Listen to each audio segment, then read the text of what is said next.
Welcome back to the BJJ Fanatics podcast. I'm your host, Ryan Ford. My guest today is a black belt in Brazilian Jiu-Jitsu. He's also a black belt in Yoshukai Japanese Karate-Do. He's also a black belt in Taekwondo. He's the founder of Budokan, which is a mixed movement art that blends elements of martial arts, calisthenics, mobility, and yoga together. He's considered the father of the mixed movement art culture. He's also a leading figure in modern yoga and has been studying and sharing it for over 25 years.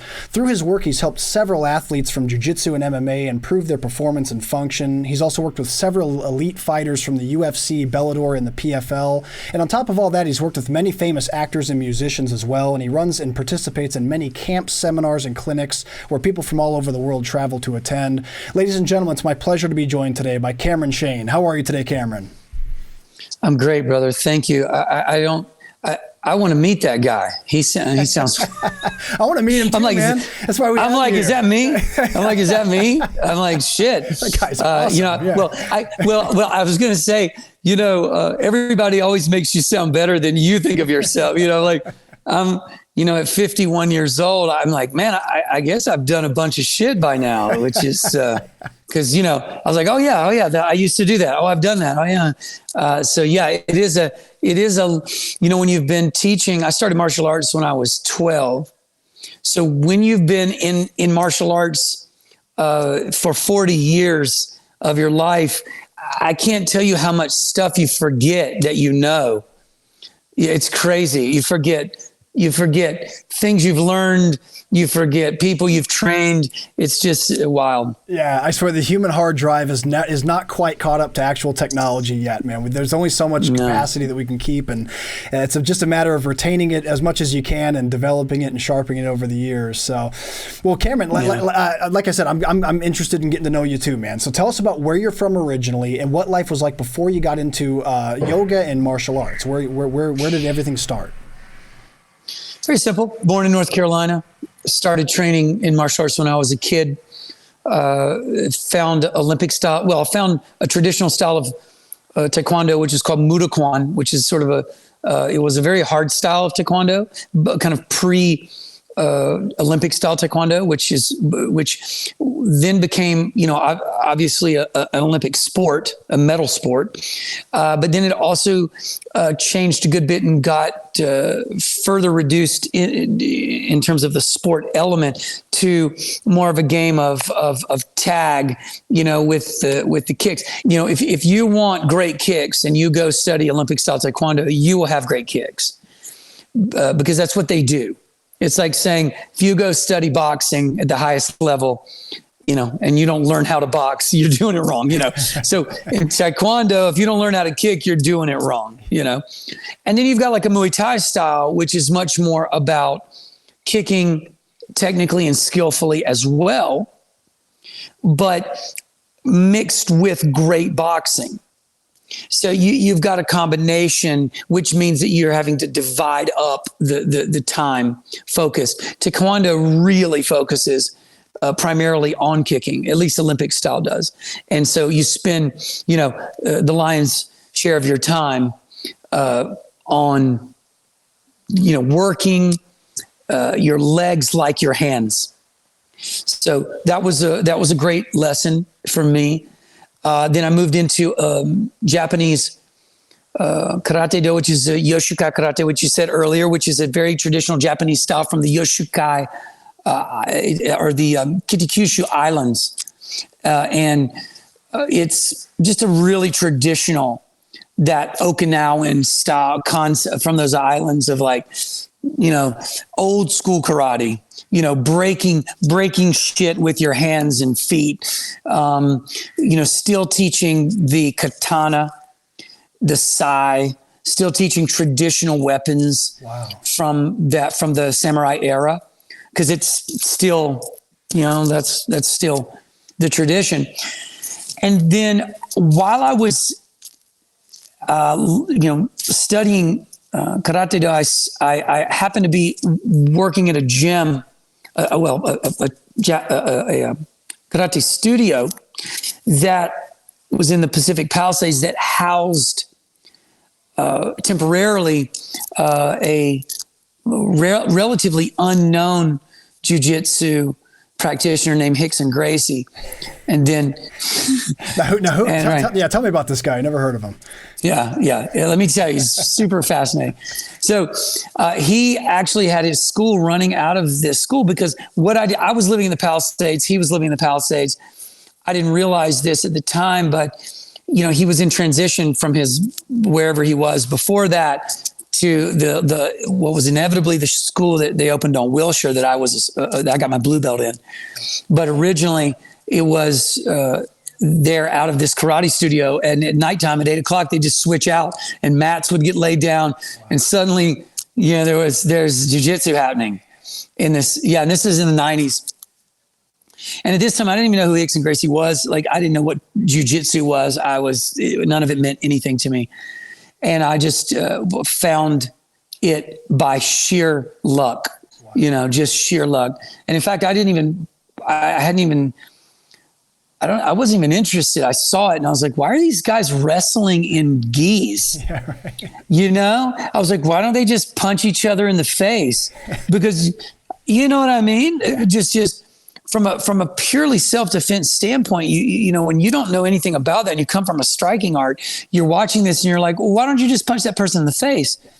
And so you don't take it seriously until you appreciate it as its own art form, jiu-jitsu or judo.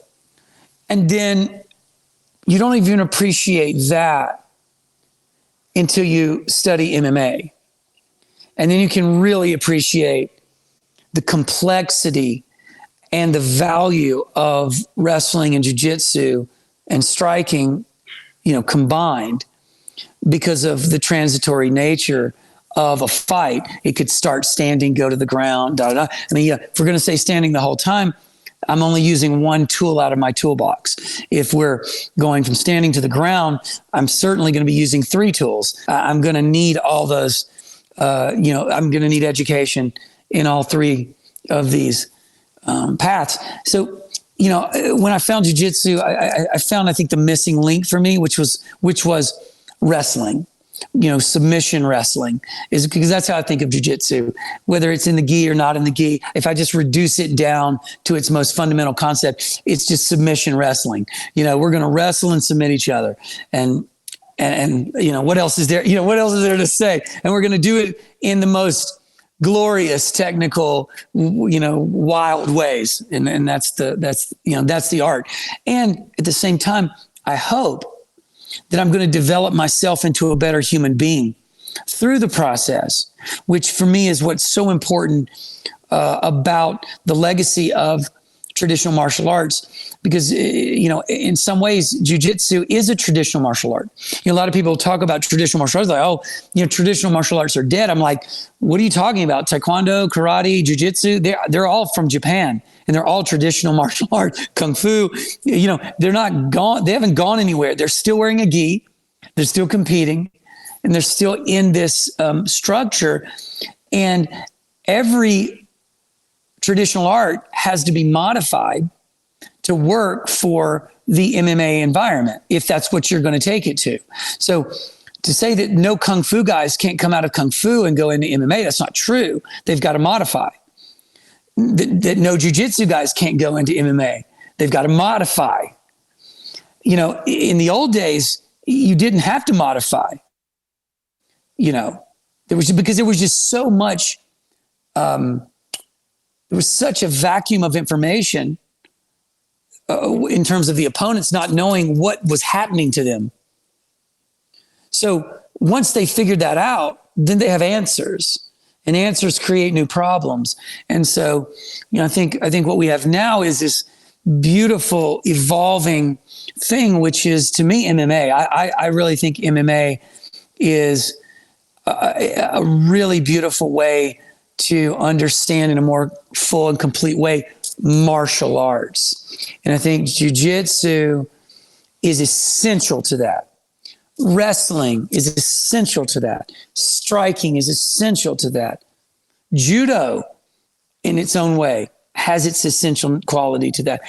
I'm just saying, I've seen them all work. I know you have too. We've seen them all. We've seen it all work. So it all works in some way. That's very well said. Yeah, I was hearing someone talk about, I don't remember who this was, but they were saying that there's been more evolution in martial arts in the last 30 years than there has been in the last 200 years. I think that that's a really interesting thing, and it's cool to be a martial artist in these days because you get to really see and experience all of it. I remember, so you and I both started the same martial art. I started at Taekwondo when I was a little kid, and I remember in the early 90s seeing my dad and I rented the first UFC tape, and we're thinking, oh, this is going to be like these karate guys. It's going to be like, it's going to be like what you'd expect to see when a bunch of martial arts fight. And then Hoy starts taking everybody to the ground. And you're like, oh, wait a minute. Whoa, what? And it completely threw a wrench in everybody's in everybody's game plan. And so what ended up happening was over time, they had to learn how to fight on the ground. It started making a lot of martial artists less tribal. They started to say, hey, you know what? I've spent all these years training and learning and dedicating my time to this particular style. But man, this stuff these guys over here are doing is really effective. I should probably learn that at the very least so I can defend it. Then as the strikers got better at jiu-jitsu, things turned around like the mid-2000s, I would say, where all of a sudden the strikers started becoming a real problem for pure grapplers. And the grapplers were the ones starting to say, I got to learn how to throw my hands and feet, man, because these guys know how to grapple too now. And it just keeps going on and on like that. So it's well, I'm sure you saw that last fight with Crone Gracie. Yes. Yeah. I mean, it was just a really good example of, bringing that old school game to a modern, a container, to think that you can roll in there and do any of that classic stuff. And in all fairness, he did it against a guy who wasn't even that good. This guy was nobody in the hierarchy of jiu-jitsu, and his approach just unfortunately was just a failed approach. And I'm not sure why he chose that. I'm not sure what he was thinking. I'm not sure if that's just sort of what he I'll be honest, it just looked lazy. And like, I'm just kind of here for a paycheck. I'm doing this. I'm like, buddy, you better take this seriously. This is a very different place than the last time you visited. MMA changes. I'd say it changes every year. Oh yeah. Easy. These guys are getting sharper, faster, quicker. They're starting MMA training when they're 10. Yeah. This world is changing fast. It used to be and most people don't realize this, in the earliest days of gymnastics, your typical gymnast was 20 something years old. 18, 20, they were, it wasn't until the modern era that they started getting younger and younger and younger. They figured out they could train them younger. They could get them to do more younger, and they could recover better younger. That was the whole thing. It's like, man, if I could take this 12-year-old and produce, Nadia Comaneci and produce a, world-class, and she's competing against 16, 17, 18-year-old girls who are just like, what the fuck is going on? Yeah. Which is kind of what's happening right now with the Rotello brothers, with, Cole and these young guys coming up. They just started so young. They're just beyond their peer group. They're just beyond their peer group. So it's not even a fair fight. And that's why they're fighting grown adult men.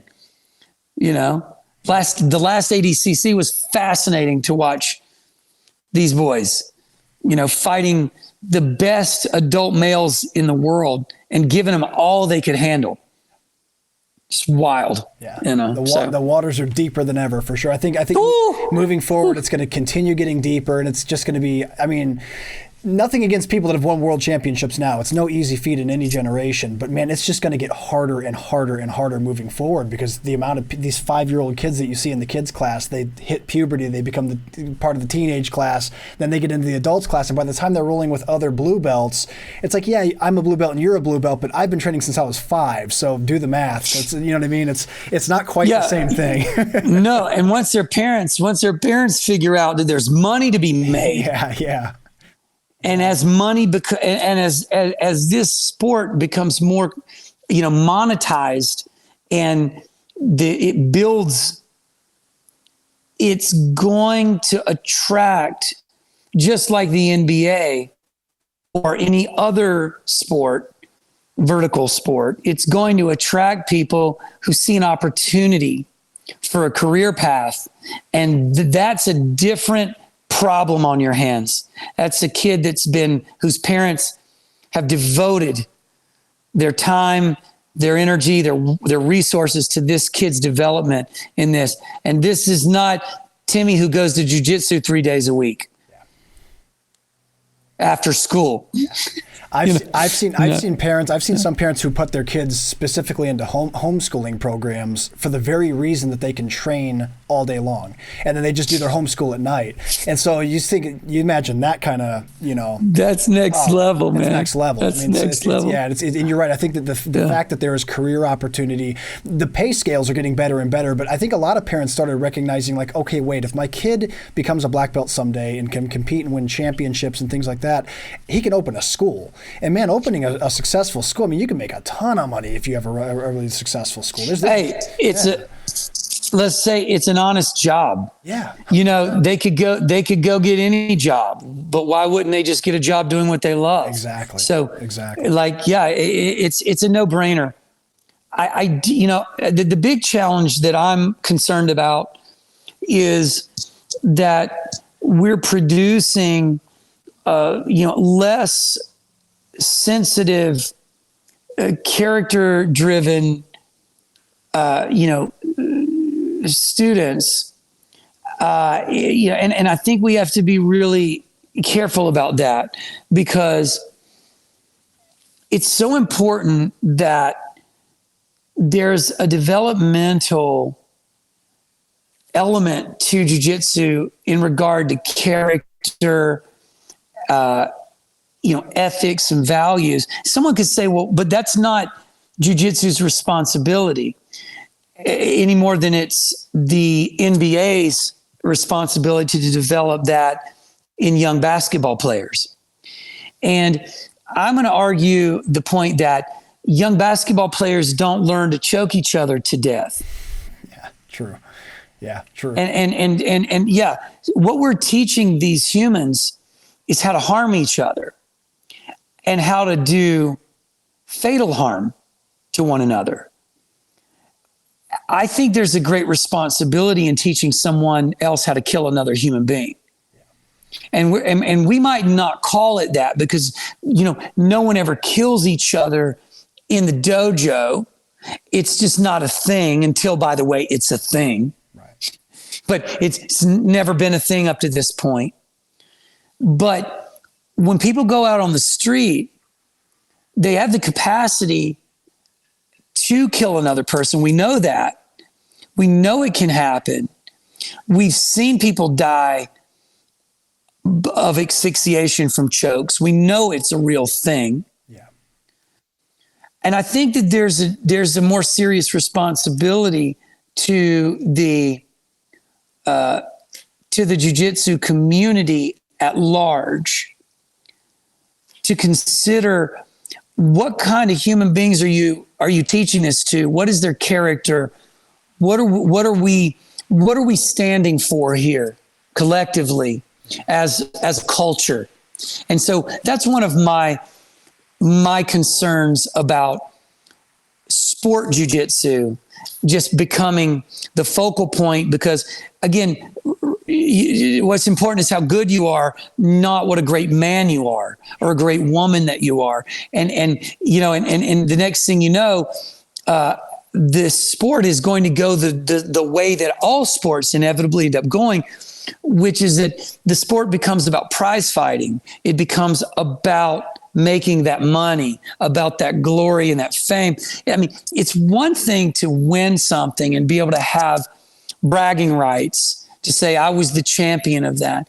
It's another when you start, again, monetizing winning, and because now money always changes the environment.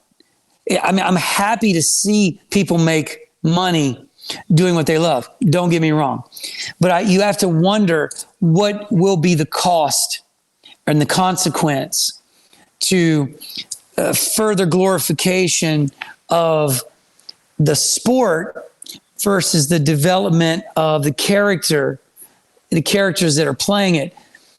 And I look at MMA and I say, you know, you got somebody like a George St. Pierre, and then you got somebody like Conor McGregor.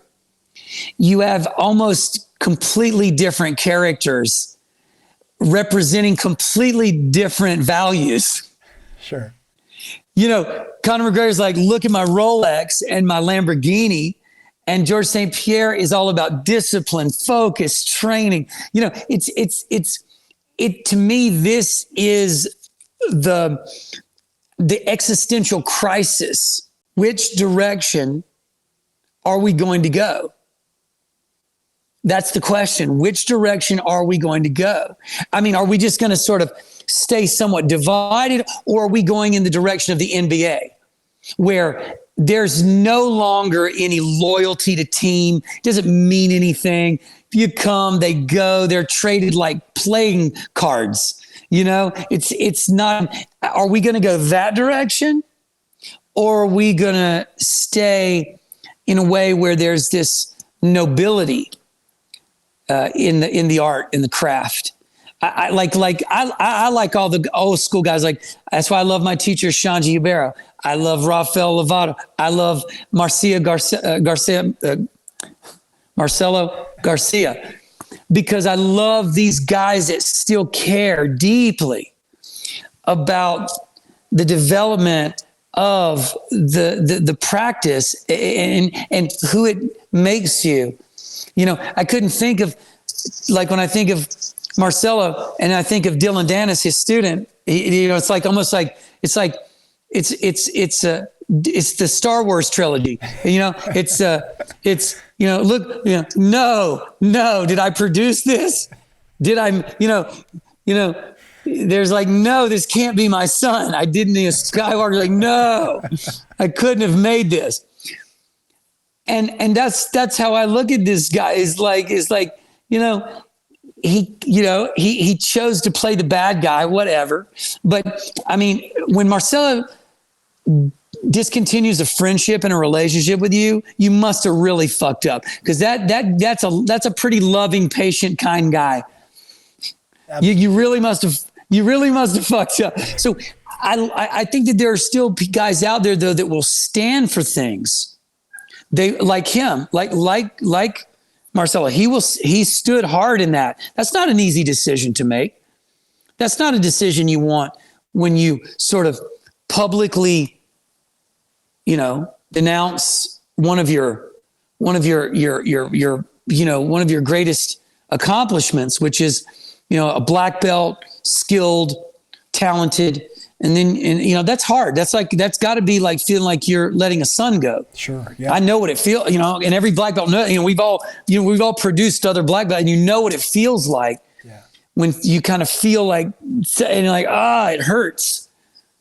I love that you pointed this topic out, because I think that there definitely is a high level of importance to morality in martial arts. I think that's one of the main pillars of martial arts, is to become a better person and to make you a better person in the world and make positive impacts on the world. So we want to make sure that no matter how much the sport's growing, I think you're right. It is important to make sure that we're also making sure to maintain certain values and instill those values in your students and people that represent the art. So Yeah, it's very well said. I also love what you were saying earlier about how these days, both in mixed martial arts and in jiu-jitsu, man, every year it seems to be getting more and more complex. There's more and more things you have to be on top of, and you have to be paying attention to the new trends and the new waves that are going on, and failure to do so can cause you to fall behind. Something that I think that you're doing so well, obviously, is introducing movement art to the world of martial arts and to jiu-jitsu people. Cameron, modern society has people more sedentary than ever, as you know, and even for a lot of us who do pursue a physical activity or fitness like jiu-jitsu, much of our day can still be like sitting in a chair, sitting in a car, having poor posture. Humans today move. We certainly move. We don't move the way that nature intended us to. What are your thoughts on being mindful of that in like your day-to-day life, making sure to not stay rigid, practicing movement throughout the day? Well, I think it's important to understand, and I say this every time I have a conversation around this topic, that, mobility or movement is not going to make your jiu-jitsu better. Jiu-jitsu is always going to make you better at jiu-jitsu. The thing that is important to remember is that when your jiu-jitsu, which is basically, you can reduce it or unpack it to a bunch of individual patterns of movement. If you can take those individual patterns of movement and optimize them, then your jiu-jitsu gets better. That's for sure. If you understand that mobility is in fact jiu-jitsu, then you understand that jiu-jitsu is making your jiu-jitsu better, not mobility. Even though we're calling it mobility because it's something that you can frame in a container. You could just sort of put it in a container that you can remove it from jiu-jitsu the same way that you could remove striking from jiu-jitsu. I mean, to say that there's no striking in jiu-jitsu, I think that's not accurate. There's no striking in certain forms of jiu-jitsu, right, in certain lineages or certain environments and containers, but that's not that jiu-jitsu has no strikes in it. One of the most famous strikes is an up kick. Yeah. So you kick people in the face. Renzo Gracie, yeah. I mean, right. Renzo would tell you, if you ask Renzo, if I'm punching somebody in the face, is that jiu-jitsu? He would say, yes, sir, absolutely. Of course, I'm punching you in the face. That's part of my jiu-jitsu. Just as much as my up kick is part of my jiu-jitsu.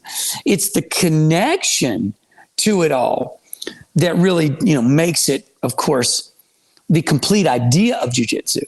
But if we can get it out of people's heads that stretching, mobility, flexibility training, joint range training is something that you do just sort of on the side, but rather is part of your jiu-jitsu practice, now you change the culture. You interrupt the culture by getting people to, let me ask you, why do we even do warm-ups? What's the point?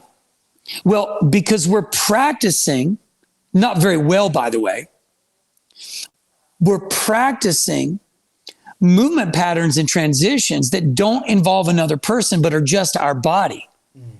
So that we become familiar with these patterns. And in turn, we also can develop a relationship with the patterns. So when there's another person on us, we can execute the pattern because we've practiced it so many times. Even though we didn't practice it with another person, we practiced the same pattern. Same way a tennis player is just hitting balls, returning balls out of a ball machine. Boom, boom. There's no player there. There's no conversation happening yet, but they're just practicing their overhand. Baseball player, same thing. So a jiu-jitsu practitioner needs to understand that when you work hip escapes across the floor, that is a mobility exercise, but it is jiu-jitsu. When you're working all of these unusual movement patterns in your body, yes, you could isolate that the way you can isolate a strike from jiu-jitsu, but again, that wouldn't be absolutely true, that it's not included in the vernacular. So I would argue that the blind spot for modern day jiu-jitsu right now is that they don't think of this work as part of jiu-jitsu. They're like, let's just get through this so we can get to doing jiu-jitsu. Let's half-ass all this movement, all these patterns that are essential to you having good jiu-jitsu. Let's not focus on that. Let's do some jumping jacks. Let's run around the room. I mean, for fuck's sake, man, it's not 1930. You know, you know what I mean? Yeah. I mean, why are we still doing that? What, like you got 10 or 15 minutes of your students' quality time that they could be learning a skill set while they're warming up, while they're moving and getting loose, and you teach them jumping jacks. That doesn't make much sense, does it? Yeah. It doesn't make any sense. Yeah. None. And you could, yeah. And anybody, I've never had a conversation with a black belt that ever disagreed with me. But yet here we are still doing it because you can't teach what you don't know. And that's what it boils down to. These guys, they're not being negligent on purpose. They don't know. They don't know how to teach complex movement patterns that exist in their own sport, but that they don't identify as individual patterns. So I break up patterns into solo and partner. But it's the same pattern. You're doing it solo or with a partner. Same pattern. So my entire curriculum, me and Shanji developed it. And that's what it looks like. It's just, you know, dozens and dozens of transitions that are all connected to your game. And you're like, and now you can isolate that movement and say, if you can't do, I mean, let's try it this way. If you can't do this by yourself without another person on you, well, why the fuck would you do it well with the weight of another person who's complicating the moment as much as possible, and you can't do it alone? So this is sort of like your drop the mic moment. Guys, you can't hip escape by yourself well. You want to hip escape with purple belt Bob on you over there? It ain't going to happen. It's so true. So, yeah. Yeah. And so I spend my day, you know, fighting with this culture. You know, not that they're disagreeing with me or there's any one, you know, issue there. It's more about the fact that there's a resistance from the teachers themselves and from the black belts themselves and from the practitioners themselves to bring movement into their practice as an integrated part of it and call it jiu-jitsu. This is just the warm-up, technical part of jiu-jitsu training. It's that simple. But to suggest that this is jiu-jitsu and this is not is like, I don't even know what world I don't know what the color of the sky is in the world you live in, but you know, and by the way, let me just to expound on this point. Think of all the injury reduction you can create. Think of all the student retention you can create from all the injury reduction you've created. Yeah. Think of all the problems that you can interrupt the same way that in a society full of obese people, If you just had health initiatives, you could reduce death from health related issues by probably 80%. If everyone ate clean, lived clean, we wouldn't even need these medical institutions to the degree that we've become dependent on them. And they've helped us to become dependent because they've sold us the idea that instead of you taking care of your health, all you need to do is, turn to a pharmaceutical solution for that problem. And, don't worry about, getting better. I can get you better real fast and real quick. You don't have to sort of endure this. You don't have to work through this and make any lifestyle changes. So my sort of message is a bigger message to the jiu-jitsu community, to the jiu-jitsu culture, which is one of overall health and wellness, from the way you eat, to the way you sleep, to the way you move in terms of your conditioning and recovery work. I'm talking about the holistic side of jiu-jitsu. What keeps you in the game? If you say you love jiu-jitsu, well, you're not going to be able to do it at 70 with all the injuries and the way you've wrecked your body. You're just going to get tired of being beat up. You're going to get tired of being in pain, and you get tired of being tired, and then you're just going to quit. And that's just a fact. Or you could be like me at 51 and feel like you're at the edge of being better every fucking day. Today I'm getting better than I was tomorrow. I am certainly not thinking about hanging on, just status quo. Don't lose what I've built. And that's sort of where I'm at. I'm like, oh, hell no, dude. How do I today get faster, quicker, stronger, more skilled, how do I perfect? That's my mentality. I want to be an absolute savage at 60. 51, I feel very dangerous at 51. I want to be equally, if not more so, at 60. And I want to change that thinking, but people need to understand there's a way to do that, and there's a way to not do that. And you can't rely on genetics. You can't rely on pharmaceuticals. You have to change your lifestyle, which includes your rest and recovery work, your conditioning work. You've got to make your body, you've got to put the armor on to handle and withstand the daily grind of jiu-jitsu. You and I both know it's a daily grind. It's hard. And you need armor on your body. And if you don't have armor on, you're going to be injured a lot. You're going to be making a lot of mistakes. You don't understand your joint range, where you've got full range and don't have full range. You don't understand when you're at this range, how much you can push or not push, because you don't spend any time there.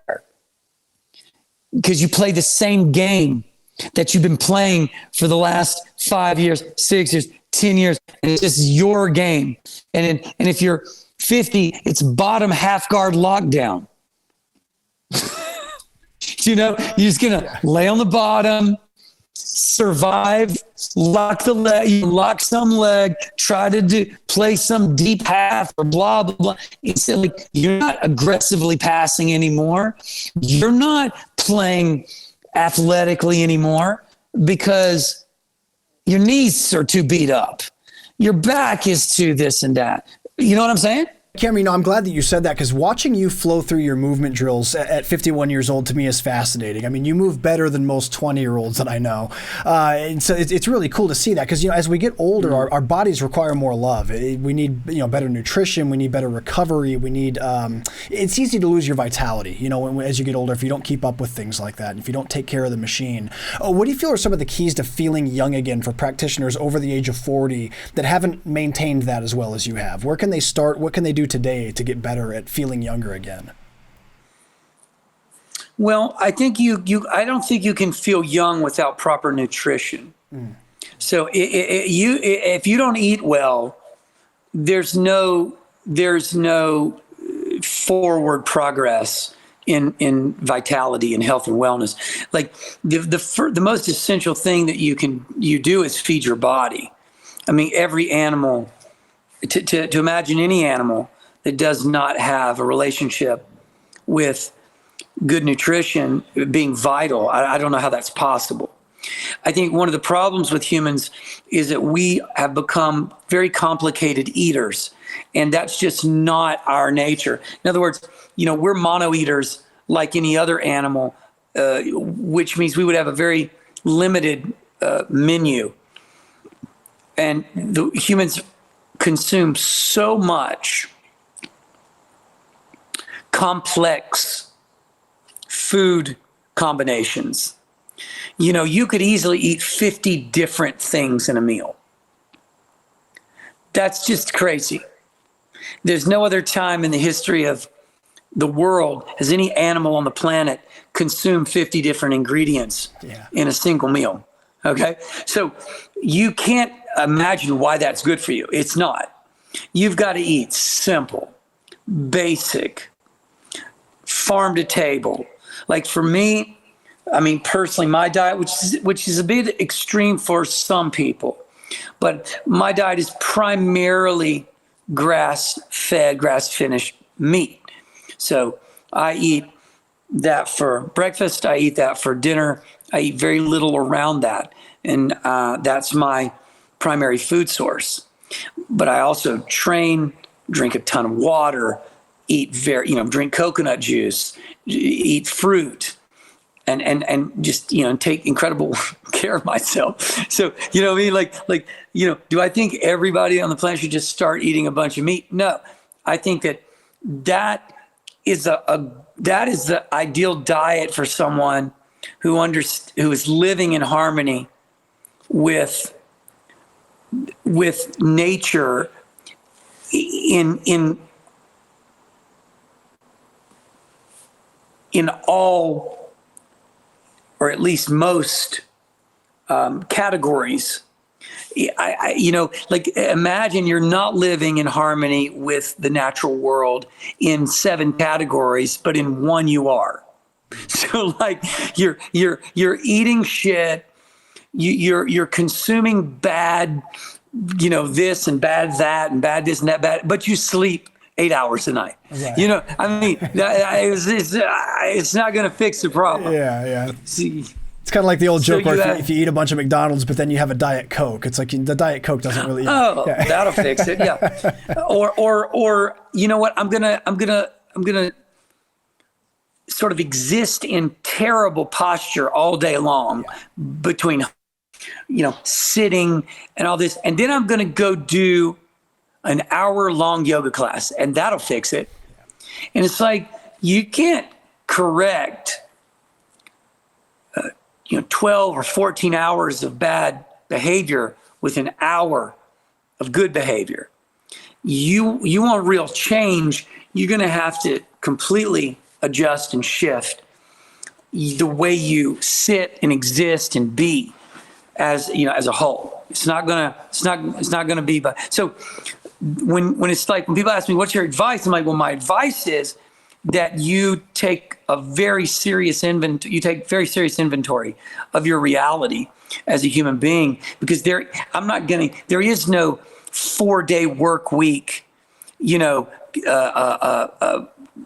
shortcut, hack. That's garbage. There is there is completely shifting the way you live. You wake up and you care for yourself. And by caring for yourself, you care for everything around you. And when you don't care about yourself, why the fuck would you care about everything around you? It's just that simple. And we got an entire world around us right now of human beings that don't care about themselves. And so why would they care about the world around them? They don't care about their own well-being. And I don't care what they say. I don't care if they say, I do. You can't and live like that. That's a contradiction, and it's not true. You might say it and give it lip service, but it's not true. And that statement can't be taken seriously by that individual. I can't take you serious. Yeah, I can't take you seriously when you tell me you care about yourself or the world around you, and then you consume poison. I'm sorry. And so we can't have a serious conversation. So if someone says to me, I don't take care of myself, I want to change that. Hey, no problem. How many sodas do you drink in a day? Well, drink a couple Diet Cokes a day. I hear that all the time. I just drink a couple Diet Cokes. I just have a little of this. I just have a little of that. I'm like, yeah, you just have a little of this and a little of that every day, cumulatively for the last 10 years, 20 years, 30 years. You're asking me why you have cancer? You're wondering, your doctor's saying, oh, it's just genetic. Anyone can get it. It's just the way it is. What the medical industry has normalized illness. It's normalized sickness, and it's made people think and that it's just normal to get cancer, to get high blood pressure, to get cavities, to get ill. It's not normal. It's normal within a sick society. It's not normal in a healthy society. And so we've normalized really terrible things, terrible ideas. And I'm an advocate for interruption of that. I interrupt bad ideas. I think jumping jacks at the beginning of jiu-jitsu is a bad idea. Is it gonna, in some ways, it's not as dangerous as junk food because at least they're moving. It's not gonna hurt them. It's not gonna hurt them. But what it's gonna teach them is it doesn't really matter how you stretch and recover and restore your body. It just matters that you get your body warmed up to be beat up. That's the goal here. And I feel like every teacher out there it should be obligated to think beyond logic and be into like, don't I want my students to be healthy? Don't I want my students to be students longer and uninterrupted by injury? Well, I could do that if I taught them to move better, if I taught them more awareness, because even when I get injured, I don't stop training, but I don't keep training hurt and re-injuring myself because I understand how to move. I find ways to keep training and use my mobility and my recovery, my intelligence, and again, heal on my path to staying on my path. But I don't have to stop the path, step off and be like, man, I'm out for 6 months, I'm out for whatever. You're like, oh my God, dude, it doesn't have to be that way. And I can't think of, honestly, the cumulative economic impact of jiu-jitsu injuries must be, I'm only going to argue it's got to be over $1 billion. It's got to be $1 billion plus with, you think, the knee surgeries, the ligament, the tear, the wrist, the this, the shoulder, the that. I can't imagine how much money is spent annually on repairing jiu-jitsu practitioners, or even or just them going to the urgent care. Oh man, I think I broke my foot. I think I did this. I think I did that. Going to their general practitioner and being like, oh man, what do you think, doctor? Oh, it's a pretty bad strain. You're just going to have to rest. Yeah. I'm sure it's an outstanding amount of money. Oh yeah. That we're giving to the medical field, that we could be, putting so much. We could be doing so much more with that. Yeah. Those resources. No, 100%. Yeah, if you're an orthopedic and you're planning on opening a new clinic, just find jiu-jitsu schools and open nearby, because you'll kill it. Here's my card. Here's my card, guys. I'm just gonna put a stack of these at the front door, and I'll refill it every month. Yeah. Exactly. No, I love. There's several things you said there that I really liked, Cameron. One in particular, I really liked the idea that you emphasized that, health is a lifestyle. It really is. At the end of the day, there's no magic pill you can take, and there's no shortcut solution. It's either you live in a healthy manner or you don't, and you have to. It's discipline. It's a disciplined lifestyle. I also like that you mentioned the kind of the dichotomy between, caring about the world and caring about yourself, but then simultaneously not practicing taking care of yourself. And I have a good friend of mine. I won't throw his name out there or anything. He's not a jiu-jitsu guy. I've been trying to get him to come do jiu-jitsu for many, many years, but he's very overweight and he smokes. And he's got kids, and I've always been trying for years to try to get him to come in and train and switch his lifestyle up. And he'll be the first guy to say. I was having a conversation with him many months ago, and he was like, "Oh man, I just don't think I'm in good shape to train," and blah, blah, blah. And I said, "Well, man, you just come in and start training. That's what'll switch things around for you. If you find an activity you like to do, you don't have to get in shape to go do jiu-jitsu. You can come do jiu-jitsu and get in shape in the process." And I said, "Yeah, you want to be around for your kids?" I'm like, "Don't you care about your kids?" He's like, "Oh, dude, I'll die for my kids, man." I said, "I know you would, but would you live for your kids? Like, you know what I mean? Like, would you switch your lifestyle around for your kids? Because, because you are dying for your you're dying for your kids. Yeah, dude. And congratulations. What occurs to me too in that moment is he's not happy. Yeah. As a person, because I think that it's, and I understand. And again, not knowing who it is, it doesn't matter. It's more about, why doesn't he love himself enough? Because he loves his kids. Yeah. He doesn't love himself.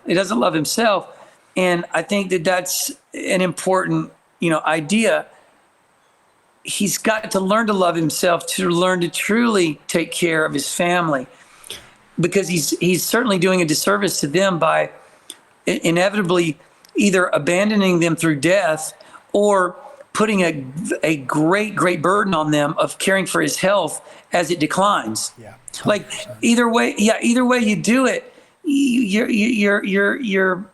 putting the people in jeopardy that you love the most, and it doesn't make sense. So it's really got to do with your self-love and self-care. Yeah. So much more than it has to do with, why can't I get started? Why won't I go? What's my issue? Man, I know this sounds in some ways a bit esoteric, because sometimes, people don't want to discuss more complex, sensitive issues in terms of how much we love and care for ourselves, or how much distress we're in. But jiu-jitsu is full of men. It's 80% men. And nobody is in more distress than we are over all kinds of different things. Just the burden of needing to be a man, of needing to care for our families, needing to step up and accomplish something, to leave a legacy, to be competent, to be respected. There's so many things that a man is culturally sort of it's implied he must achieve or step into, and that you can't you should never underestimate the amount of depressed, heartbroken, desperate men out there that don't feel that they have anywhere to go to have a conversation about that, because it feels that they're somehow being a victim, or they're being fragile, they're being too soft, they're being a snowflake because they can't just suck it up. and, just bite down and bear through it, when you can only do so much of that. Sometimes you need help. Yeah. You need, and a lot of my work is working with people to provide them with that and say, hey, it's okay, man. It's all right for you to be suffering. You do need to learn to bite down and bear it. And jiu-jitsu teaches you that. Yeah, sure. And you also need to learn when to tap. And jiu-jitsu teaches you that. That's beautiful. It's man. like, I love that. Right? That's beautiful. Right. You hit that point. Yeah. That moment where you go, okay, I surrender. I surrender. You got me. It's okay. And it takes a lot of humility to tap. And people, I can't imagine how many people get hurt not being willing to tap. And that's the surrender part. And that's the part people aren't good at. They're sure tough at biting down and bearing it, but they're terrible at the tapping to the point where, they risk injury or just simply get injured, Yeah. Man, Cameron, that was beautifully stated, man. I really like that.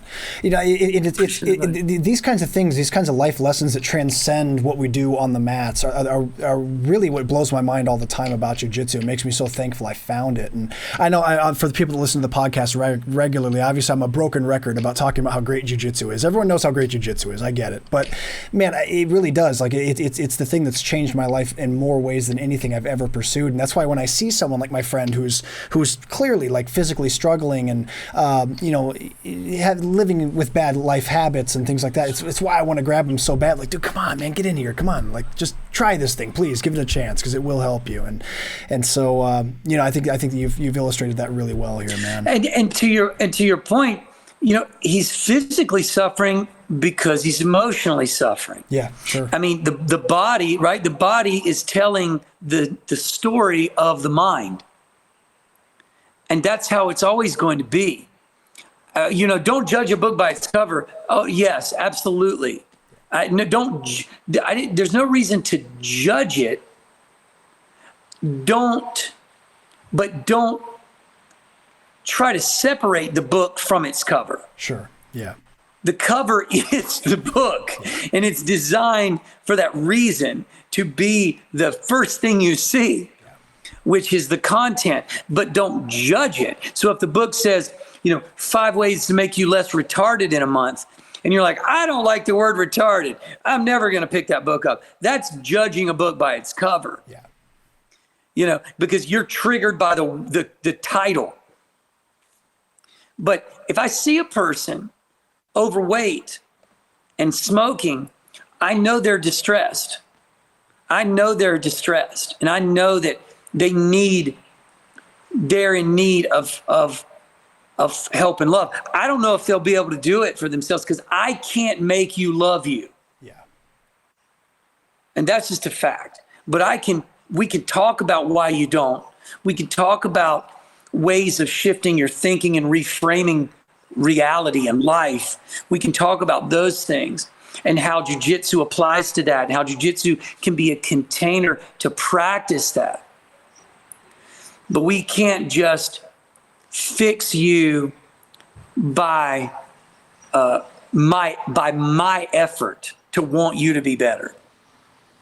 Absolutely, yeah. Cameron, there was something else you said too that I really liked, and that was that you mentioned the weight and the burden that men carry in society with some of the expectations that we have upon us, and that kind of relates to me why I always encourage people to never quit jiu-jitsu, no matter how frustrated they're getting, no matter if you have an injury that doesn't let you train the same way you might have used to be able to train. A lot of people find themselves in situations like, if I can't pursue the sport the way I used to be able to because of an injury, or if I'm just not getting better, if I'm in this perceived lull that I'm never coming out of, what's the point in continuing to do this? And man, I've asked myself that questions too. I'm 38 now, and I certainly can't train and compete the way I did when I was 22. But there's other reasons to keep going, and I think that you've highlighted some of these really well. One of them is that just the example you said. Like, if you have a family, like, man, I want my kids to look at me as, hey, my dad, he's not a world champion, but man, he goes to jiu-jitsu every day. He's there every day. He's pursuing this thing. He's never letting himself get overweight. He's eating healthy because he wants to have the proper fuel to train well in jiu-jitsu. I think a lot of the things, to bring it back to my friend who's overweight and smokes, that's a generational thing too. Like I would bet money that I never met his dad. I know his mom. His dad, I bet though, might have done something. I mean, his dad was probably a smoker. I mean, there's a good chance that he learned a lot of these bad habits through generational links. And I think that, I don't know. That's another reason why I feel like people should stick with jiu-jitsu no matter what, because at the very least, it's giving you proper habits to pass on to your other generations, and which is, like you said, it's important as a man. There's responsibilities we have, Yeah, I feel that's very Japanese too, in the and very Eastern in its thinking, is that the responsibility of you is yours. The responsibility of your neighborhood is yours. The responsibility of your, this is very Eastern thinking. Western thinking is individualism. I'm responsible for me. I had this moment, even around trauma. The Eastern perspective is something happened and I get to decide what to do with it. The Western perspective is this happened and that happening is described and defined as traumatic. If you and I are both in a war and we see a friend get shot and killed and we go to a therapist and the therapist says to us, guys, that was a traumatic moment. Well, that's not true. It might be traumatic for you and not for me. It might be traumatic for me and not for you. It's not true to say that's a traumatic moment. That's a moment. I decide if it's traumatic. I define it as traumatic. I then embody it as a trauma. I then take it on as a trauma. And then I have all the burden of dealing with it as a trauma. And you decide it's not a trauma because it's life. And this is what happens. It could have been me, could have been anyone. We all die. And you're like, I'm okay with it. I process that. It's part of the situation. I don't need that moment to, in any way stay with me other than a memory and a learning experience. So this is very Eastern in its thinking. I decide what happens to me. The West will tell you what's happening to you. We'll diagnose you. But back to your point, the Japanese thinking, do, path, way, building, something in this like lifelong dedication. You're a black belt and your children see their father is a black belt. Who cares, world champion? Those are irrelevant issues. Just my fact that my father was a black belt. Sure. Yeah. It says enough. Absolutely. It's only, and again, I go back to the dangers of sport and competition jiu-jitsu, where it's like, oh, well, I'm not a world champion. It's like, when the fuck did that become so important? Well, it becomes important when when we live inside a culture and everybody in that culture is chasing medals. And the next thing we know, we're like, well, I've never won this. And like now your black belt is somehow your black belt's not relevant that much because it's not a world champion black belt. It's like, Jesus Christ, again, distortion of reality, normalizing the wrong qualities and values in a culture versus a black belt, that's why they should, that's why ultimately, as much as people argue this point, they should never give money away in IBJJF. Should never give money away, in my opinion. Should never give money away. It should be an honor to be a world champion. It should be something you do as a culture. You come together, you train, you fight, and you get that, and you get to say that, and that's beautiful. The end. But it shouldn't be turned into, again, a prize fight. That's again, because we don't understand the consequences of those things. We don't really understand the full consequence of what it does to the culture when you monetize every fucking thing in the culture. You want a culture where everything's not fucking buyable, where you can't just purchase it with this. And so you risk that when you start monetizing like everything. So I just think some things shouldn't be monetized. They should just remain like you get, what's the reward, or what's the trophy? It's just that's it. Just this thing says, honor. Yeah. Congratulations. That's it. Yeah. That's it. Cameron, there's something you said there too that I liked a lot. It's very easy nowadays for people who follow the sport and follow jiu-jitsu to see the very pinnacle of the sport. You see your Gordon Ryans, you see your Rotullo brothers, you see, the very top of the food chain. And it's very easy to look at that and then look at yourself and be like, oh man, dude, I'm nowhere close. And in fact, in this lifetime, there's a good chance I'm not going to ever be at that level. But that's I think that what you're saying here is important to remember, that man, achieving a black belt or staying with the game for a long period of time and pursuing the journey and not quitting and working through injuries, and those are all very honorable things you should always be proud of. Not everyone, we talk a lot about like the difference between athletes and hobbyists. It's easy to forget sometimes that hobbyists are like 99.9% of the jiu-jitsu community. It's most people have jobs and they pay for their jiu-jitsu and they just train and they might compete every once in a while or whatever. Most people are not your full-time athletes. Now, of course, culturally that looks like it's going to be changing in the future, which is exciting. But man, if you fall into that category of being just your day-to-day practitioner, that's not something to ever feel down about. That's not something to ever feel, No. Yeah, I mean, the journey's amazing regardless, man. Well, and considering that being a black belt, is years of investment. It's incredibly difficult on you emotionally, physically, financially. Like there's a tremendous amount of effort put into the pursuit of a black belt, and to reduce it to whether or not you can win, on a world stage against other guys that day, I think is not important in any way. I think it's fun and it's interesting and it's entertaining, and that's about that's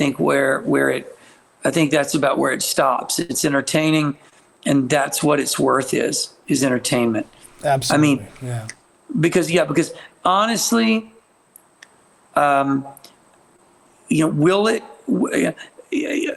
I don't know how much competition actually moves the sport forward as much as practice and dedicated rolling time. Like I would argue that Gordon Ryan doesn't learn anything when he goes in and competes. He learns everything when he trains. 100%. Yeah, 100%. And that's where, I mean, can you learn when you compete? Yeah, you can learn where you're weak. You can learn where you can learn where your game's got holes, for sure. But are you learning jiu-jitsu while you're fighting? No.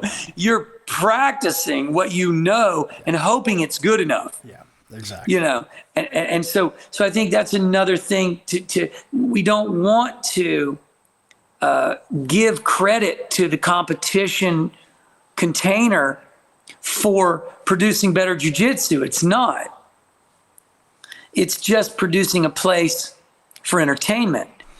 It's the mat and your dojo and your school and your practice and your day-to-day grind. That's making you that great jiu-jitsu practitioner for sure. Very well said. Yeah, it's so true. It's a display of what you've been building quietly in the gym for years. It's 100% accurate, man. There's something else there too I liked a lot is that, you mentioned earlier how a lot of men in modern society, they just struggle to find purpose.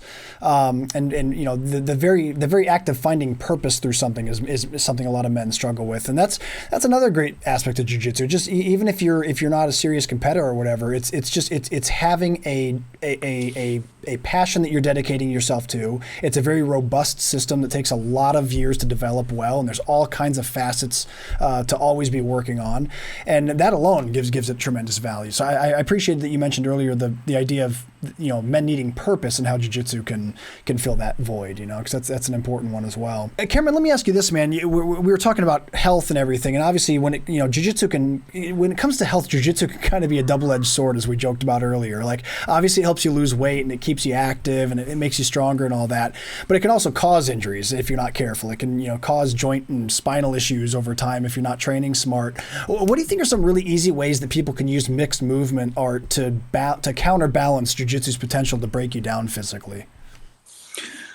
Well, I think it's in the name. Mixed movement is mixing up your movement, making sure that you're not just doing jiu-jitsu specific patterns only. In all fairness, if I were to just, I think, speak to the reality that there's pretty much nothing you don't do in jiu-jitsu at some point during the game. There's pretty much no position, no movement. Like, you're almost doing anything except for running. You don't run. You don't jump or leap, a lot. You could, but it oftentimes gets reduced down to a lot of pulling and pushing. And I think it's very important for the modern jiu-jitsu player who kind of gets caught in that container, because that's a very narrow one, to mix up their movement patterns and have broad, ways of experiencing their body. Because if you don't, you're just going to get used to this very particular path in the body, arrangement of structure and skeletal structure and joint range. You just get used to that. And before you know it, all these other ranges are getting weaker. All these other places that the body will go and can go and could go are atrophying because they're not being used. So you can't imagine that if you go to your full range back here and you never do anything from here, that this is going to be strong for you. If everything you do is right here, and then suddenly you're out here, why would this be strong for you? I don't know why it wouldn't be. So this is the importance of mixed movement, and that's why I call it mixed movement arts in our system. Yoga, calisthenics, mobility, grappling, striking. It's a mixed movement arts system. And that's what being a Budokan black belt is, which is, for us, being a black belt in all of those areas. Like, you can't get a black belt in Budokan if you don't have, a black belt level of each of these sort of languages, if you will. If you can't speak them fluently. Cameron, I'll tell you what, we've reached a point of the show here. This is where I always play a game with my guests. This is a game called The Pummel. The Pummel is a series of random questions. Some of these are about jiu-jitsu. Some of them have nothing to do with jiu-jitsu. But if you wouldn't mind running through this game with me, I'd love to play this with you. Okay. All right. Question 1. What's the worst job you ever had in your life?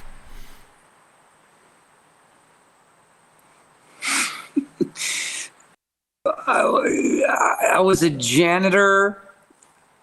When I was probably 17 or 18, I was sort of the janitor at a machine shop. I took it as a job. It was a shit job. Hated it. Got fired because I was sleeping in my car during break. Fell asleep during break and didn't wake back up. Oh, and I heard a tapping on the window. Tag, tag, tag, tag. Yeah, we're gonna have to let you go. Yeah, right. Just start your car and drive out of here. Yeah. That's great. Yeah. That was it. That's awesome. That's a good one. What do you think is something outside of martial arts that you wish you were better at?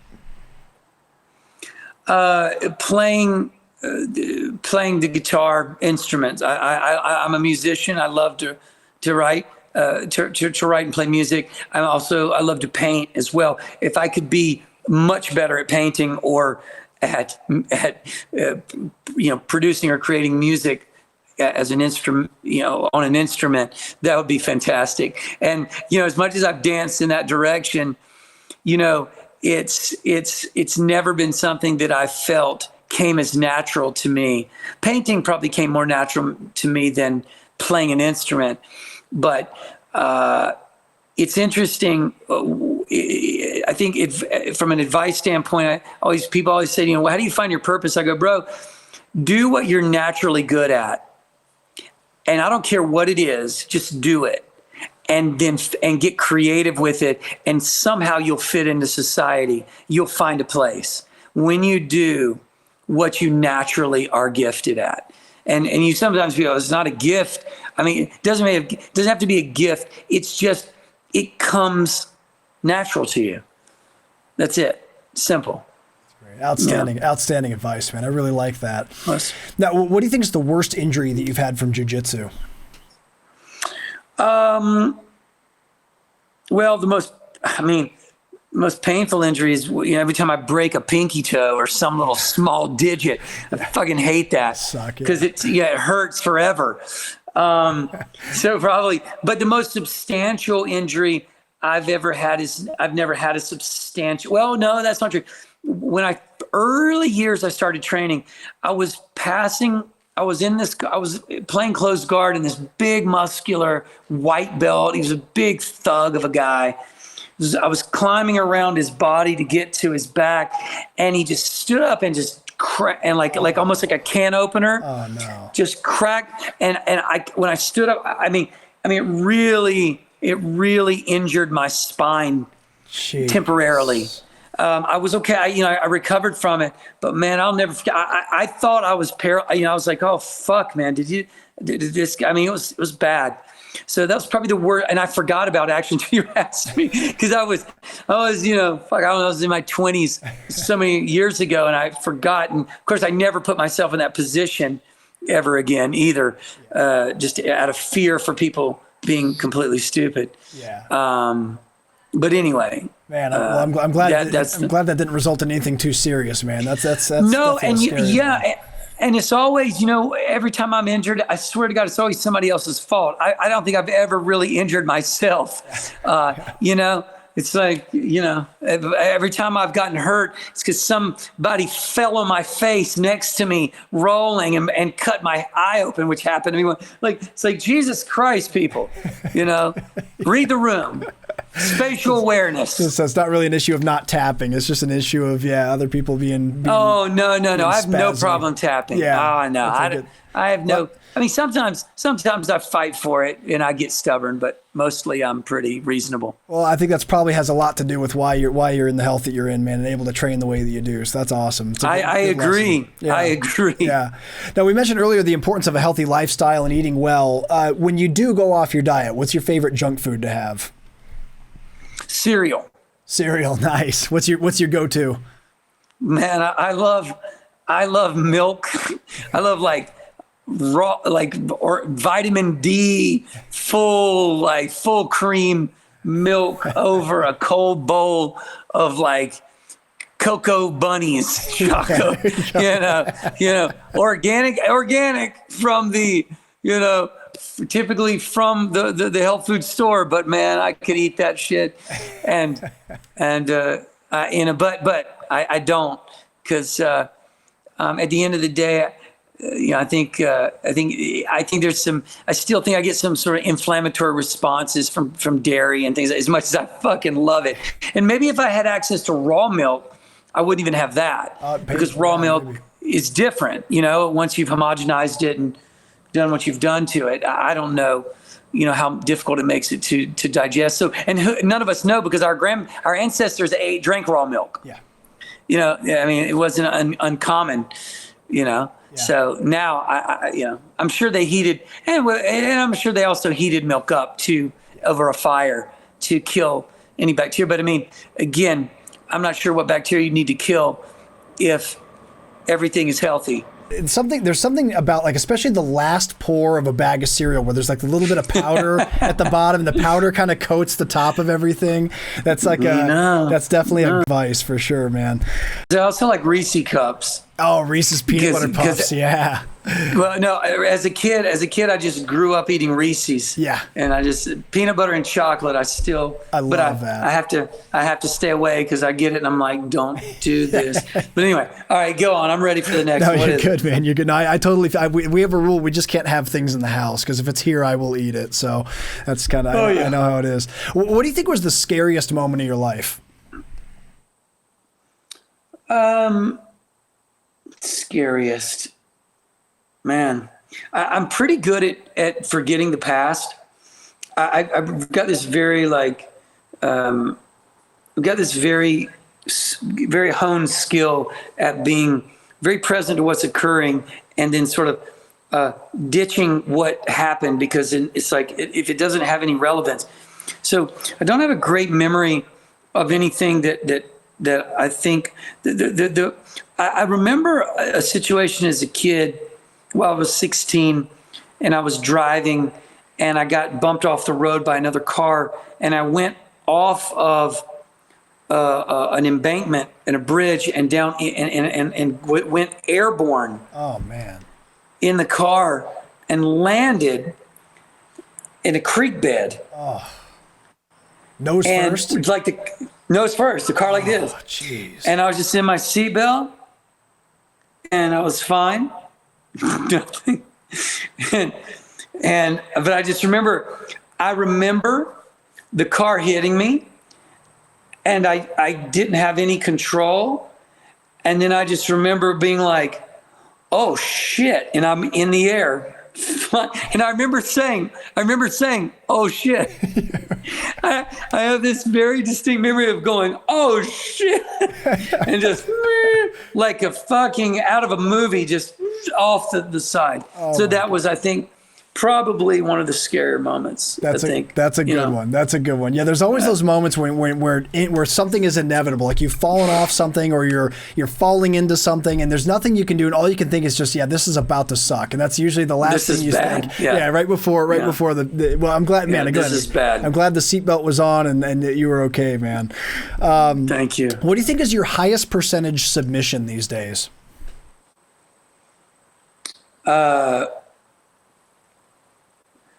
I mean, I catch a good number of rear naked chokes. I catch a lot of knee bars and toe holds, and that's just because they're just, I guess, in some ways. Well, at least the toe holds are easy picking. They can be. I'm just like, oh, there's foot up. You left it dangling. The knee bar. Yeah, you shouldn't have put it up there. The knee bar, I find to be more labor intensive, right? To get a good knee bar, you got to earn that. Yes. A good bit. You got to be there and you got to be on point. But I definitely catch, even on, like I'd say, on black belts. Like if I'm fighting other people like high level, because when you're fighting lower level people, you can catch kind of anything you want. Yeah. But if I'm fighting a higher level guy, I catch the knee bar and the toe hold pretty often. And I also catch a triangle fairly often because I play a lot of, because Shanji trained me. So I play a mean bottom knee shield position. So if you fuck around in my knee shield, you might just get triangle. Catch that diamond concept, man. Definitely. I mean, if you mess around enough, you might just end up like, what? How did I get here? So cool. Yeah. That's awesome. Well, the other thing about the toe hold is, whenever the knee bar is not working, a toe hold is usually pretty nearby, especially when they're defending. It sure is. Yeah. It sure is. Yeah, so that's a good combo, man. What do you think is your biggest phobia? Claustrophobia. Jiu-Jitsu help with that or no? You know what? Jiu-Jitsu's never bothered me, man. It's when I look at people like crawling through a cave. Oh yeah, that gets me too. Yeah. Bro, I got two phobias: heights and contain. Like, I'm like, fuck no. And then when I'm really high up, I'm like, why am I up here? I don't belong up here. You know, like something like I don't want to die falling out of a tree. No, hell no. Terrible way to go. Yeah. Yeah. Not, I mean, there's no badass obituary for that. It's nothing. It's just like, yeah, he fell out of a tree. It's like, I just don't want to die falling off something. Yeah. It's like, no. That's good. I like that. What do you think is? You talked about your favorite junk food. What's your most hated food? What's something you just cannot eat no matter what? What's something that really disgusts you with food? I grew up eating fast food like McDonald's, and the last time I tried, I was desperate in an airport, and McDonald's was the only thing open. I was like, oh my God. I can't believe I'm going to do this, but I'm going to give it McDonald's hamburger try. I couldn't eat it. Yeah. I couldn't eat it. It was such a piece of shit. Like every material used to make that thing was terrible. From the tomato to the lettuce to the meat to the bread, the whole thing was just honestly bad. And I could not stop. I threw it away, and I was like, I guess I'm just going to fucking be hungry, you know. But when I grew up, McDonald's was delicious. Yeah. You know, when I was younger, I didn't know what good food was. I had no palate for it, and over the course of time, you know, obviously, I just eradicated all of that poison from my body. That's excellent, man. Yeah, it's interesting. I one of my food vices that I've had for a long time, I eat McDonald's maybe once or twice a year, maybe if that. And the only thing I'll eat from there, I won't touch anything on the menu except for the fries. I'll occasionally grab a small McDonald's fries, maybe once a year. But I was just watching on YouTube a video that explains why their fries always look so perfect. They never have like a blemish. Dude, they nuke the fields that they grow these potatoes in with this crazy chemical that the farmers can't even go out onto the soil for like a full week until this stuff clears out into the atmosphere, and then they'll take it. Then they have to take it through this crazy washing process. I'm like, dude, I'm never touching a McDonald's fries again. There's no way. No, basically they're just a sponge of poison. Yeah.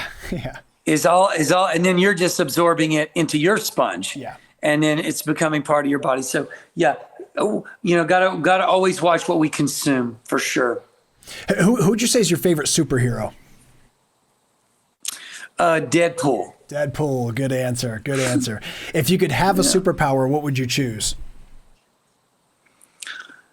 Probably Deadpool's, where like, I love that you can just, like, nothing can kill you. Yeah.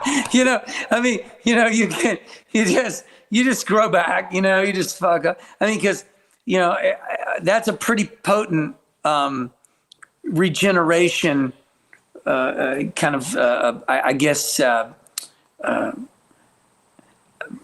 power. I mean, you know, other powers are pretty sick too. You know, Wolverine's incredible. Superman's pretty epic. I mean, if you're just talking about heroes, I mean, honestly, there's certainly no bad superpower, but if, you know, immortality is probably, you know, probably the top. That's hard. That's hard to beat. Yeah. But maybe you don't want to live forever. Yes, it can be a curse. And that's part of Deadpool's struggle. Exactly. As well. Absolutely. Yeah. If you ever seen the movie Hitchcock, that's a good example of that, where the Will Smith movie where he can't die. He just has to basically, anyone he ever cares about, he'll outlive them by hundreds of years. Yeah. What a bummer. That'd be a bummer for sure. And final question for the pummel game, Cameron. Now, geographically, you're located in a pretty good place for this, up in the Montana mountains. But let's say that a zombie apocalypse breaks out right now. What's the first thing you do? Okay. Well, I guess I hunkered down on this property because I'm up in the mountains. So I start immediately figuring out how to quarantine this area and build a perimeter, you know, and start setting up, proper proper defense systems on the property. That's what I do. That's a great answer. I think you're in a better place than most for that. I think for sure. Yeah, city. I don't know what the fuck you're gonna do. I'm screwed. Yeah. Yeah, it's tough. It's tough. It is. And Cameron, that was the final question for the Pummel game. Congratulations, you win. You got your double underhooks. Thank you, sir. Thank you. Of course. So Cameron, man, a few more questions before we go, man, if you don't mind. So, man, this has been a great conversation so far. Something I've really enjoyed about talking with you is you've done such a great job of highlighting that there's many layers to being a martial artist. It can be really easy sometimes to have blinders on and only think about training as developing techniques and sparring and competing. But things like breathing and mobility and emotional control are all things that can easily be overlooked when learning martial arts. And that kind of brings me to the next topic I wanted to cover with you today. One of the 6 foundational pillars of your Budokan system is emotion. And I think it's a really interesting one to zoom in on because there's a lot of people who pursue martial arts in the first place to help manage anxiety and stress and build confidence and become more centered emotionally. And even for those that don't train for that purpose, obviously there's a lot of benefit if they start focusing on that. What are some practices that you encourage students to help regulate emotions and feel more centered? Well, meditation is, I think that has to be a principal practice because meditation is the practice of listening. So if you don't know how to listen, you don't know how to receive information, you don't know how to process, you don't know how to critically think because you don't know how to listen. So meditation is the practice of listening reduced to this very small sort of contained space. You've reduced the visual sort of noise. You've reduced movement. You've taken away so much, and now you're just tuned into listening and listening to sounds that are occurring in the moment, which is bringing you constantly back to the moment.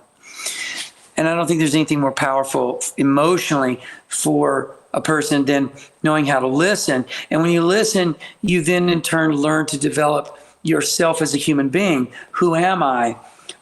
How could I know who I am if I don't listen? Because I don't know even how, because who I'm being is a matter of what I'm thinking and how I'm acting based off of what I'm thinking. And if I can't observe that and witness that, I can't interrupt that, adjust that, correct that, and ultimately, build a better version of me through the process of mistake making and failing and succeeding and all the things that you need. That's outstanding, man. There's something on a similar note that I've heard you say in the past. I think it was during one of your seminars. You were talking about the fact that you're always failing and that you fail because you push yourself to seek failure. Would you mind expanding on that a little bit? How valuable has that mindset been for you to openly seek failure? Well, I think that it goes back to a very simple scientific fact, which is that only when we put ourselves in a position where we can't do something, where we're struggling, that's the only opportunity we give ourselves to be able to do it. You can't do what you can already do and expect you to do something new.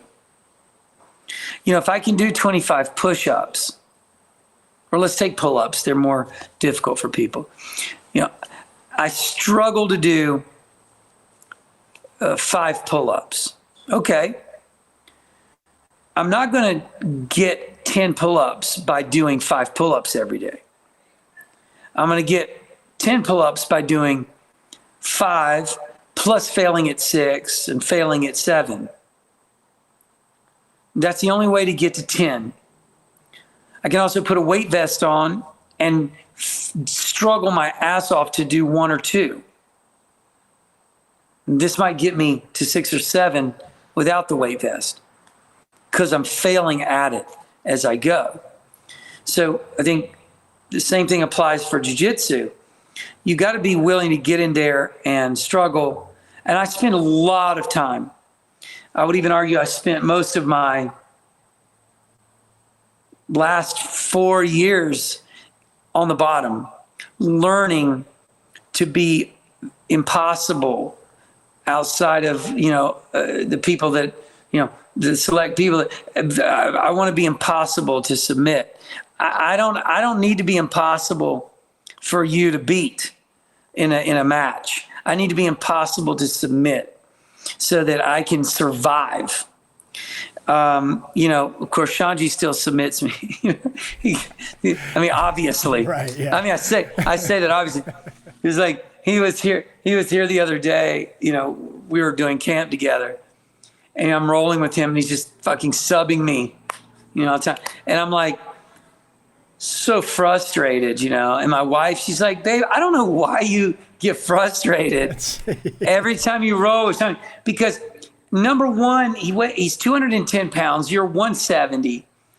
He's a multiple world champion and like beats the best people in the world, submits the best people in the world, and you get mad every time that you get, submitted and you don't, have a good game against him.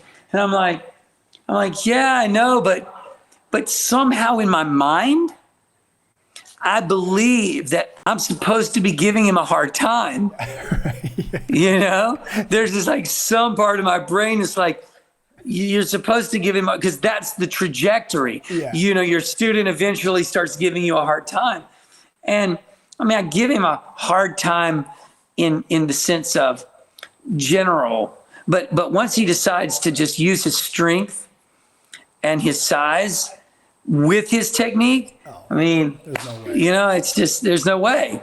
But if he was going technical to technical, obviously that would be more of a match, because it'd be like him rolling with a girl.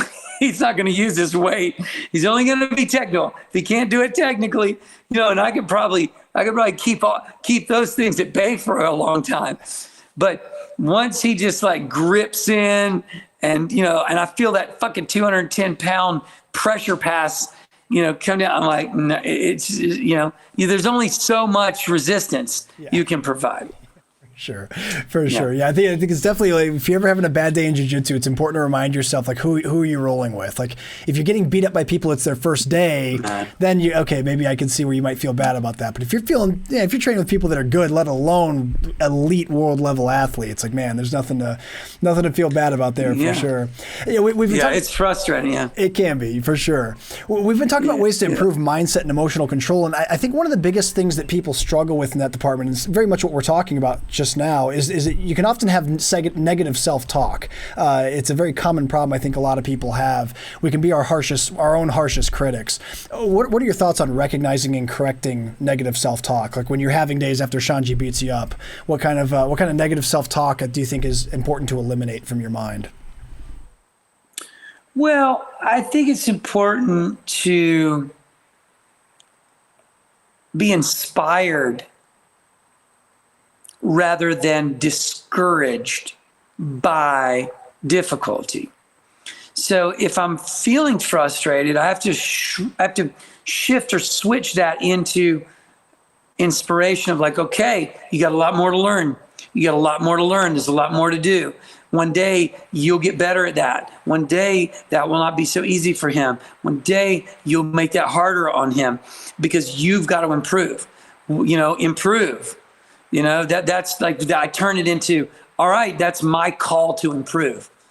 So I don't feed into it being like, I suck, I'm terrible. It's more like, why am I not doing better?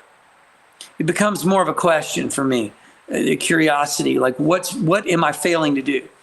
That's excellent. That's a very, very healthy mindset to have, man. That's outstanding. That's really, really a good thing that we should all be striving for is to embrace difficulty, because there's going to be a lot of difficulty, especially in jiu-jitsu. So very, very, very great advice, man. Hey, Cameron, before I let you go, man, I want to make sure we took time to plug your instructional that you filmed with us. For the people out there listening, obviously we've been talking a lot about mobility and movement and all the things that Cameron specializes and teaches.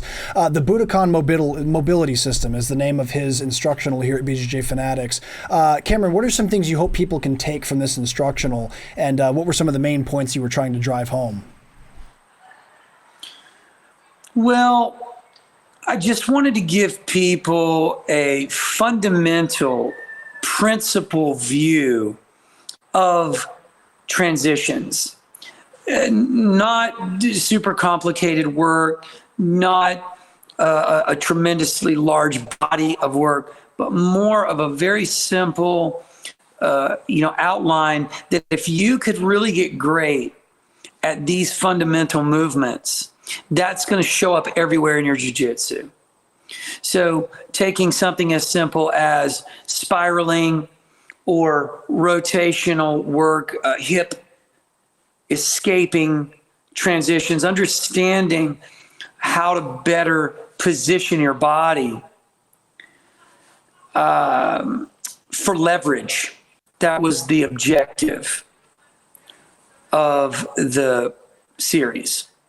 That's outstanding. Well, for anyone out there that wants to explore some of these topics, I really, really recommend Cameron's instructional. It's awesome. And actually, he has his instructor, Shanji, is part of it as well. They work on this and demonstrate these concepts together on this instructional. Again, it's called the Budokan Mobility System, and it's available at bjjfanatics.com right now, so go check it out.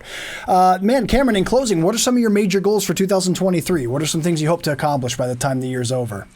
I just want to stay alive, my friend. I want to stay alive.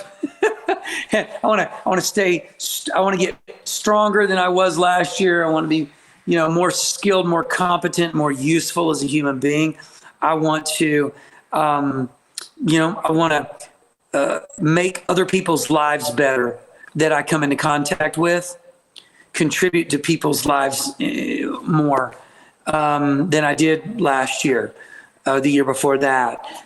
And I want to continue to spread, this work within the jiu-jitsu community and grow it, because I think that there's a huge,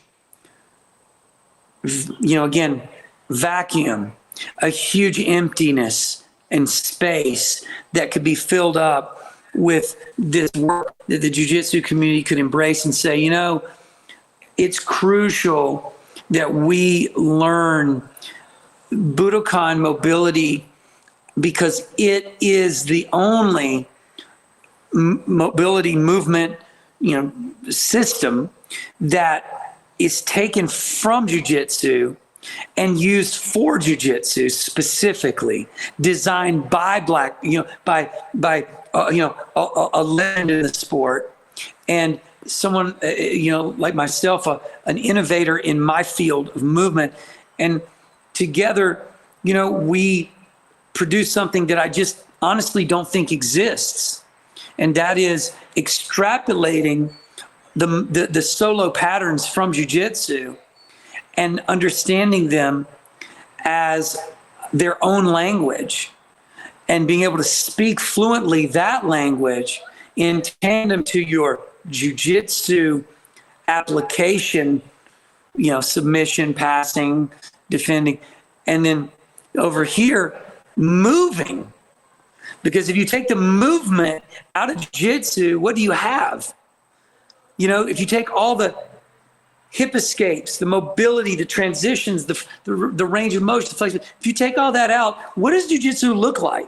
It looked pretty right. Yeah. And that's what I want people to understand. That's what I want to accomplish this year, is to, convert the jiu-jitsu community into believers. Well, folks, unfortunately, we are fresh out of time. Cameron, this has been an enlightening conversation, man. It's not often that we get on the show to explore a lot of the topics that we talked about today, so I really appreciate you taking the time to be here. Man, it's been 2 hours. It's flown right by, and you're welcome back on the show anytime you'd like to come back in the future. I'd love to have you back on. Thank you, brother. Appreciate you so much. I really do appreciate it, Ryan. Of course. For anyone out there that wants to keep up with Cameron, it's real easy to do so. He's most active on Instagram. It's Cameron Shayne, or you can type in Budokan University is the name of his Instagram. Also, his YouTube channel is Budokan University. If you type that into YouTube, it'll pop up. Make sure you guys subscribe and hit the little bell icon to get notified when new videos get added. If you guys are ever interested in attending one of Cameron's camps or clinics, he runs them all the time. You can get that information at budokon.com. That's BUDOKON.com. If you can't make it out to a clinic in person, you can learn from him anywhere in the world here at BJJFanatics.com. His instructional with us is called the Budokon Mobility System, and it's available right now, so go check it out at the website. And that's going to do it for this episode, everybody. I really appreciate you tuning in. Please stay tuned for the next episode of the BJJ Fanatics podcast.